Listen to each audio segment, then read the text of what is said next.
Good evening to one and all. ನೋಡಿ ನಾವು ಇವತ್ತು ಕರೆಂಟ್ ಈವೆಂಟ್ಸ್ ಬಗ್ಗೆ ಡಿಸ್ಕಸ್ ಮಾಡೋಣ. ಅಂದರೆ world current events top 10 to 15 current event ಬಗ್ಗೆ ಡಿಸ್ಕಸ್ ಮಾಡೋಣ. ಈಗ ನಾವು ತುಂಬ ರೀಸೆಂಟಾಗಿ ನೋಡ್ತಾ ಇರೋಂಥದ್ದು ಫಿಫಾ ವರ್ಲ್ಡ್ ಕಪ್. ನೋಡಿ ಫಿಫಾ ವರ್ಲ್ಡ್ ಕಪ್ ಅಲ್ಲಿ ಒಂದು ಕ್ವಶನ್ ಇದ್ದೇ ಇರುತ್ತೆ. ಫಿಫಾ ವರ್ಲ್ಡ್ ಕಪ್ ನೋಡಿ, ಫಿಫಾ ವರ್ಲ್ಡ್ ಕಪ್ ಅಲ್ಲಿ ಹೈಯೆಸ್ಟ್ ಗೋಲ್ ಯಾರು ಮಾಡಿದ್ದಾರೆ ಅಂತ ಕೇಳ್ಬೋದು, ಅಥವಾ ಹೈಯೆಸ್ಟ್ ಗೋಲ್ ಸೇವ್ ಯಾರು ಮಾಡಿದ್ದಾರೆ ಅಂತ ಕೇಳ್ಬೋದು, ಅಥವಾ ನಿಮಗೆ ಡೈರೆಕ್ಟಾಗಿ ಕ್ವಶನ್ ಕೇಳ್ತೀನಿ ಅಂದರೆ ಗೋಲ್ಡನ್ ಶೂ ಯಾರು ತಗೊಂಡ್ರೆ ಕೇಳ್ಬೋದು, ಅಥವಾ ಯಾರ್ಯಾರು ಫೈನಲ್ ನಡೀತಾವೆ. ಈಗ ಅರ್ಜೆಂಟೀನಾ ಮತ್ತು ಸ್ಪೇನ್ ಫೈನಲ್ ನಡೀತಾ ಇದೆ, ಅದನ್ನು ಕೇಳ್ಬೋದು. ಯಾವುದಾದ್ರು ಒಂದು ಕ್ವಶನ್ ಇದ್ದೇ ಇರುತ್ತೆ. ತುಂಬ ಕಾಮನ್ ಆಗಿ ಕೇಳುವಂಥದ್ದು ಎಲ್ಲಿ ಹೋಸ್ಟ್ ಮಾಡ್ತಾ ಇದ್ದಾರೆ ಅಂತ. ಸೊ ಎಲ್ಲಿ ಅಂದರೆ ಫಿಫಾ ವರ್ಲ್ಡ್ ಕಪ್ ಹೋಸ್ಟ್ ಮಾಡ್ತಾ ಇರೋದು USA, United States of America. ಅಲ್ಲೇನಾಗ್ತಾಯಿದೆ, ನಮಗೆ ಫಿಫಾ ವರ್ಲ್ಡ್ ಕಪ್ ನಡೀತಾ ಇದೆ. ಅಲ್ಲಿ ಡೈರೆಕ್ಟಾಗಿ ಕ್ವಶನ್ ಕೇಳ್ಬೋದು ಅಥವಾ ಇಂಡೈರೆಕ್ಟಾಗಿ ಕೇಳ್ಬೋದು. ಯಾವ್ಯಾವ ದೇಶಗಳು ಸೆಮಿಫೈನಲ್ ಬಂತು, ಅಥವಾ ಯಾವ್ಯಾವ ದೇಶಗಳ ನಡುವೆ ಫೈನಲ್ ನಡೀತಾ ಇದೆ, ಅಥವಾ ಯಾರ್ದು ಟಾಪ್ ಸ್ಕೋರರ್ ಆಗಿರ್ಬೋದು, ಗೋಲ್ ಸೇವರ್ ಆಗಿರ್ಬೋದು, ಅದನ್ನು ಕೇಳೋ ಕ್ವಶನ್ಸು ಜಾಸ್ತಿ ಇರುತ್ತೆ. ಅಥವಾ ಇನ್ನೂ ತುಂಬ ಇಂಪಾರ್ಟೆಂಟು, ಆ ವರ್ಲ್ಡ್ ಕಪ್ ಎಷ್ಟು ವೆಯ್ಟ್ ಇದೆ, ಅಥವಾ ಎಷ್ಟು kg ಚಿನ್ನ ಅದರಲ್ಲಿ ಆ್ಯಡ್ ಅಪ್ ಆಗಿದೆ, ಅಥವಾ ಪ್ರೈಸ್ ಮನಿ ಎಷ್ಟು, ಅಂದರೆ ವಿನ್ನರ್ಸ್ಗೆ ಪ್ರೈಸ್ ಎಷ್ಟು ಸಿಗುತ್ತೆ. ನೋಡಿ, ಒಂದು ಟಾಪಿಕ್ನ ತಗೊಂಡ್ರೆ ಆ ಟಾಪಿಕ್ನ ಕಂಪ್ಲೀಟ್ ಆಗಿ ನಾವು ಸ್ಟಡಿ ಮಾಡಬೇಕಾಗುತ್ತೆ. ಸೊ ನಾವು ಇದರಲ್ಲಿ ಯಾವ ಕ್ವಶನ್ ಬೇಕಾದ್ರೂ ಎಕ್ಸ್ಪೆಕ್ಟ್ ಮಾಡ್ಬೋದು. ಅಲ್ಲಿ ಡೈರೆಕ್ಟಾಗಿ ಯಾರು ಗೆದ್ದರು ಅಂತ ಕೇಳ್ಬೋದು, ಅಥವಾ ಯಾರ್ಯಾರ ನಡುವೆ ಫೈನಲ್ ನಡೀತಾ ಕೇಳ್ಬೋದು, ಸೆಮಿಫೈನಲ್ ಯಾರ ಮೇಲೆ ಗೆದ್ಕೊಂಡು ಫೈನಲ್ ಬಂದು ಅಂತ ಬೇಕಾದ್ರೆ ಕೇಳ್ಬೋದು, ಅಥವಾ ಅದ್ರ ಎಷ್ಟು ವೆಯ್ಟ್ ಇದೆ ಅಂತ ಕೇಳ್ಬೋದು, ಎಷ್ಟು ಗೋಲ್ಡ್ ಕ್ವಾಲಿಟಿ ಇದೆ ಅಂತ ಕೇಳ್ಬೋದು. ಯಾವ ಕ್ವಶನ್ ಬೇಕಾದ್ರೂ ಕೇಳ್ಬೋದು. ನೆಕ್ಸ್ಟ್ 2026 ಅಲ್ಲಿ ಮೋಸ್ಟ್ ಪಾಪ್ಯುಲೇಟೆಡ್ ಕಂಟ್ರಿ ಅಥವಾ ಪೊಲ್ಯೂಷನ್ ಇರುವಂಥ ಕಂಟ್ರಿ ಯಾವುದು ಅಂತ. ಪಾಪ್ಯುಲೇಟೆಡ್ ಕಂಟ್ರಿ ನೋಡಿ, ಎಲ್ಲರೂ ರೆಗ್ಯುಲರ್ ಆಗಿ ಚೀನಾ ಅಂತ ಹೇಳ್ತಾನೆ ಇರ್ತಾರೆ, ಆದರೆ ಚೀನಾ ಅಲ್ಲ, ಇಂಡಿಯಾ ಮೋಸ್ಟ್ ಪಾಪ್ಯುಲೇಟೆಡ್ ಕಂಟ್ರಿ. ಯಾವುದು?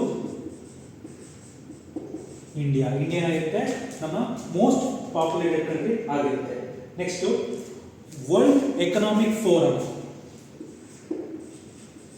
ವರ್ಲ್ಡ್ ಎಕನಾಮಿಕ್ ಫೋರಮ್ ಎಲ್ಲಿ ನಡೀತಾ ಇದೆ ಅಂತ. ವರ್ಲ್ಡ್ ಎಕನಾಮಿಕ್ ಫೋರಮ್ ಅದು ಸ್ವಿಟ್ಜರ್ಲ್ಯಾಂಡ್ ನಡೀತಾ ಇದೆ.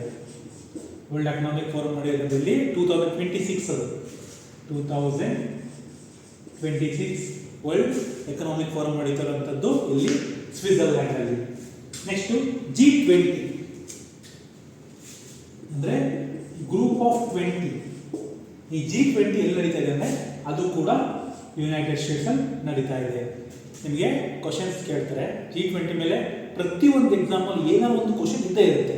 ಸೊ ಇದು ಇಂಪಾರ್ಟೆಂಟ್ ನೋಟು, ಜ್ಞಾಪನ ಇಟ್ಕೊಳ್ಳಿ. G20 ಎಲ್ಲಿ ನಡೀತಾ ಇದೆ ಅನ್ನೋದು, ಅದ್ರ ದೇಹ ಏನು, ಪ್ರತಿಯೊಂದು ಕ್ವಶನ್ಸು ನಿಮಗೆ ತುಂಬ ಇಂಪಾರ್ಟೆಂಟ್ ಆಗಿರುತ್ತೆ. ನೆಕ್ಸ್ಟ್ ನಾವು ಅದೇ ಥರ ನೋಡ್ತೀವಿ ಅಂತ ಹೋದರೆ ಕಾಮನ್ವೆಲ್ತ್ ಗೇಮ್. ಫಿಫ್ತ್ ಒನ್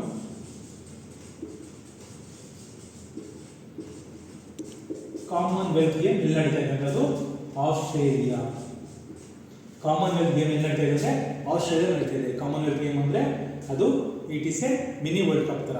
ನಮಗೆ ಕಾಮನ್ವೆಲ್ತ್ ಗೇಮು ಎಲ್ಲಿ ನಡೀತಾ ಇದೆ ಅಂದರೆ ಆಸ್ಟ್ರೇಲಿಯಾದಲ್ಲಿ ನಡೀತಾ ಇದೆ. ಕಾಮನ್ವೆಲ್ತ್ ಗೇಮಲ್ಲಿ ಎಷ್ಟು ಈವೆಂಟ್ಸ್ ಇದೆ, ಅಥವಾ ಯಾವ ಟೀಮ್ ಟಾಪ್ ಬರ್ತಾ ಇದೆ, ಅದನ್ನು ಯಾವ ಕ್ವಶನ್ಸ್ ಬೇಕಾದ್ರೂ ನಿಮ್ಮನ್ನ ಕೇಳ್ಬೋದು. ನೆಕ್ಸ್ಟ್ ಒಂದು ಏಷ್ಯಾ ಗೇಮ್. ನಮ್ಮ ಏಷ್ಯಾ ಖಂಡ ನಡೆಯುವಂಥದ್ದು ಒಂದು ಏಷ್ಯಾ ಗೇಮ್. ಏಷ್ಯಾ ಗೇಮ್ ಎಲ್ಲಿ ನಡೀತಾ ಇದೆ? ಜಪಾನ್. ಏಷ್ಯಾ ಗೇಮ್ ಎಲ್ಲಿ ನಡೀತಾ ಇದೆ ಅಂದರೆ ಜಪಾನ್. ನಿಮಗೆ ಕನ್ಫ್ಯೂಸ್ ಮಾಡೋಕ್ಕೆ ಚೈನಾ ಜಪಾನ್ ಅಂತ ಹೇಳ್ತಾರೆ. ತುಂಬ ಜನ ಏನು ಮಾಡ್ತಾರೆ, ಚೈನಾ ಯಾವಾಗಲೂ ರೆಗ್ಯುಲರ್ ಆಗಿ ಚೈನಾ ಬಗ್ಗೆ ಹೇಳ್ತಾರೆ. ಸೊ ಚೈನಾ ಅಂತ ಅನ್ಕೊಂಡ್ರೆ ಚೈನಾ ಅಲ್ಲ, ಅದು ಎಲ್ಲಿ ನಡೀತಾ ಇದೆ? ಜಪಾನ್ ನಡೀತಾ ಇದೆ. ನೆಕ್ಸ್ಟ್ ನಾವು ಜಪಾನ್ ಏನಕ್ಕೆ ತುಂಬ ಇಂಪಾರ್ಟೆಂಟ್ ಅಂತ ತಿಳ್ಕೊಬೇಕಾಗುತ್ತೆ. ಜಪಾನಲ್ಲಿ ಯಾವ್ಯಾವ ಈವೆಂಟ್ಗಳು ನಡೀತಾ ಇದೆ ನೋಡ್ಕೋಬೇಕಾಗುತ್ತೆ. ಯಾಕಂದರೆ ಡೈರೆಕ್ಟಾಗಿ ಕ್ವಶನ್ ಇದನ್ನೇ ಕೇಳಲ್ಲ, ಇದ್ರ ಮೇಲೆ ರಿಲೇಟೆಡ್ ಆಗಿ ನಾನು ಕೇಳ್ತೇನೆ. ಸೊ ನಾವು ಒಂದು ಟಾಪಿಕ್ ಓದಬೇಕಾದ್ರೆ ಪ್ರತಿಯೊಂದು ವಿಷಯನೂ ತಿಳ್ಕೊಬೇಕಾಗುತ್ತೆ. Next world environment day theme.